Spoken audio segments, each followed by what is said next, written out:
with your workout tip of the week. This week I am going to be going over with you guys how to focus on improving your downward facing dog. So we are launching a stretch series for August, so I figured this would be very fitting. All right, so downward facing dog is one of the most common yoga poses, but on top of that, it's just a really great stretch to work into your everyday stretch routine.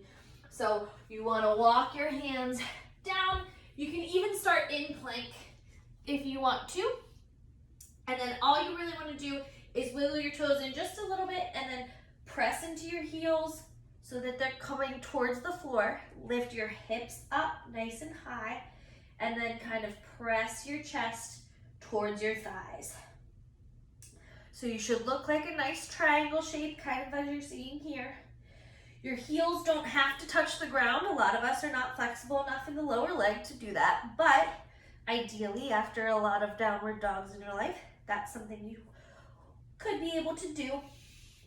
You want to make sure that your ears are right on the inside of your elbows, that your fingertips are facing forward away from your body. You're kind of pressing into your fingertips, pressing into the ball of your hand.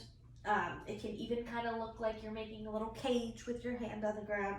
You can bend your knees to soften the stretch, especially if it's really intense on your hamstrings, really intense on your calves at first. And then you really just want to focus on every time you inhale, kind of pushing your tailbone a little higher. Every time you exhale, pressing your chest a little closer towards your thighs. You can bend your elbows a little bit.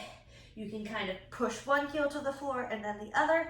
Kind of as you see, I'm alternating legs here to switch it up a little bit and vary the stretch.